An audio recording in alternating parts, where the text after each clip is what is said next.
What is up, everyone? So today I'm going to show you how to make these cutouts, these templates, whatever you want to call them. We got Olaf the snowman, we have Sam the snowman, we had this big Christmas tree with the big 3D printed star from the original Grinch cartoon. We actually have the Grinch and the version of that in this cutout as well, still in the Christmas tree. I'm going to show you in a cinematic of what all that looks like. And I'm going to show you actually how these are made and what it takes to make them, and whether or not it's a DIY that you want to tackle yourself. So let's get into this project and see what it's all about. So the first thing you need to do is get a 4x8 foot sheet. As you can see, it's cut out. You get the 4x8 foot sheet, which is like this table, a little bit taller in width, and you take a movie projector and the image you want and project it onto the board. So you can move the projector in and out to get it the size that you want it. And then you basically take a fat Sharpie, outline the whole thing, and take a fine tip Sharpie and outline the details. So the fat line is what you end up cutting out, and then the fine detail line, like so, is what you're gonna paint. Okay, so what we got here is white paint, and this is a base coat, because the chipboard and other your other paints that will go on top, you don't want them to soak in. So you buy a cheap base coat, so that way it seals the wood, and it doesn't allow the wood to actually flake and absorb moisture in it. So you put down a base coat. If you look right here, you can see another outline. It doesn't even have to be detailed. You don't even have to fill in the blanks, because once you trace this out and cut it with the jigsaw, you could actually reproject it onto the cutout that you made and then fill it in as well. So there's Sam the snowman, there's Olaf, you could see Olaf. For the hair, we'll probably do real twigs. You got Hermie the elf, and then if you go the next one, you got Rudolph, and that's when they're shaking hands on the cartoon. And then here you got Cindy Lou Who from the Grinch.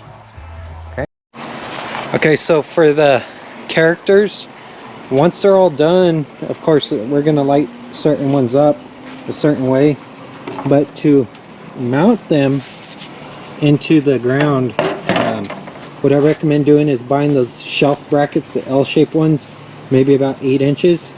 You could drill holes into here, mount that to there, and then you'll have an L-shaped bracket that sticks out. And then you run lag bolts, 1/4 inch lag bolts, into the dirt, so that way it bites into the ground and no one could steal these. Okay, so that's what I'm going to do to hold these up as well. And then you got Cindy Lou Who, of course, defined the edges and stuff just to make it pop out a little bit more. And then also that's how the cartoon's done as well. Even this, it looks all red, which in the cartoon it is red. And then you have a line that defines the top of the bulb, so kind of keep the nostalgia going on there. All the face as well to define the hair. So for Olaf, it came out pretty decent.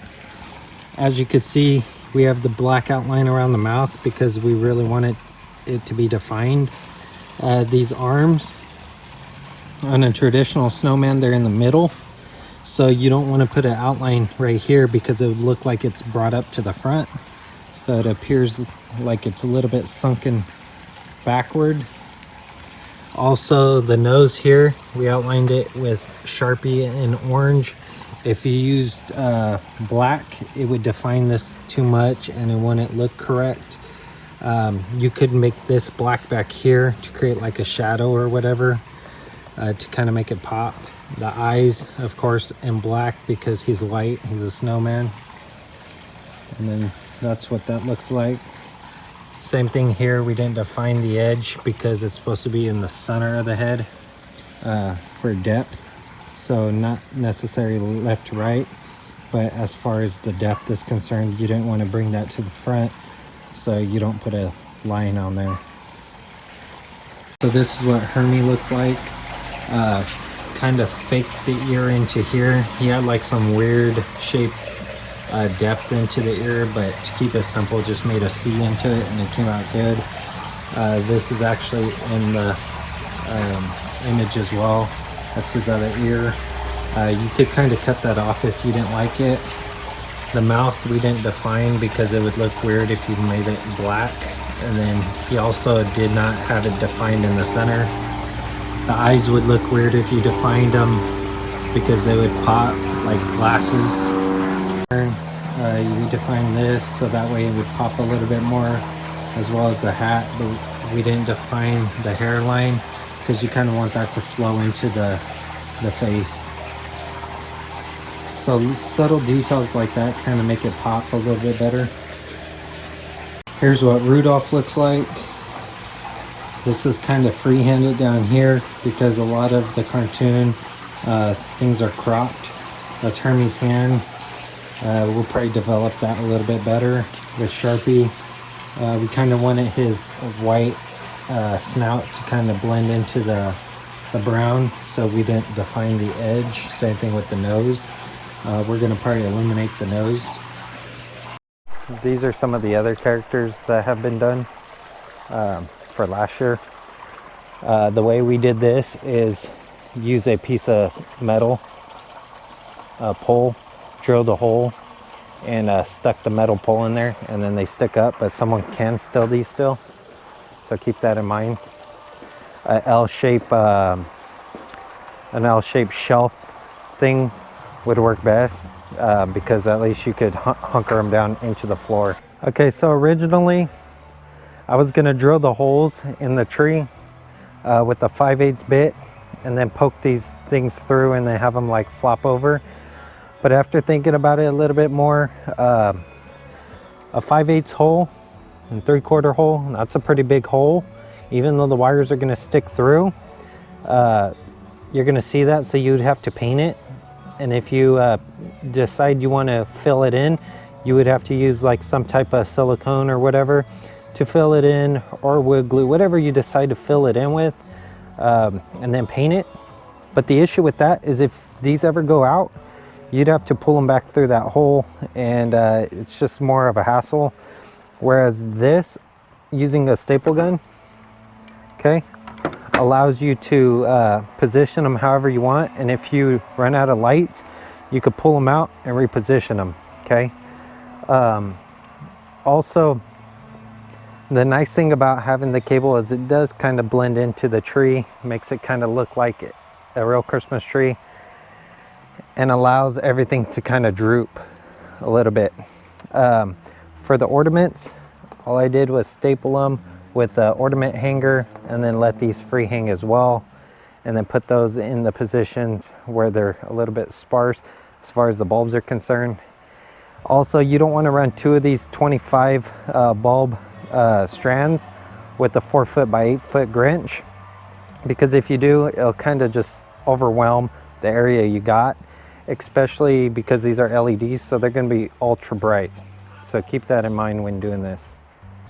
Okay, so for the Grinch and Cindy Lou over here, as you can see, we got a border around the sidewalk here, and what we ended up having to do was using 4x4s in the background to lift it up, and use the L-shaped bracket screwed into those 4x4s, so that way it gets risen high enough for you to see the feet and everything. And then what we ended up doing was screwing a chain around the 4x4 here and here, and wrapping it all the way around the tree so it can't be stolen from this area, and it kind of holds everything together. And then also the 4x4s at the angle that they're at allow stability as well. Buying some lag bolts here. These are 5/16, and these are, I believe, 8 inches. They're a pack of 25, and I think this was like $8 or $10 on Amazon. So it was the best bang for the buck. Of course, you could have got the larger ones, but you would have paid a lot more. It jumped up significantly.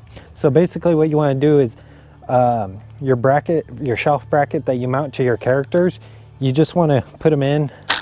Let's see, basically put this in and screw it down. like so, and you screw it all the way down into the plate. And of course you can't pull this up at all. Like, I can't even rock it back and forth to pull it up. So this is a real secure way to mount your stuff. I can't even twist it by hand. And then you can take it out just like so, and then it comes out. So it's a good method to lock things in, and it's fast. So as you can see, I can't pull that up, can't twist it out, but of course I could unscrew it. So I hope you enjoyed this DIY project of all these characters that were created. If you like this video, definitely give it a thumbs up. It's always greatly appreciated. If you want to see content like this and other content I'll be posting in the near future, even this Christmas stuff, definitely consider subscribing. Until next time, I'll see y'all in the next one.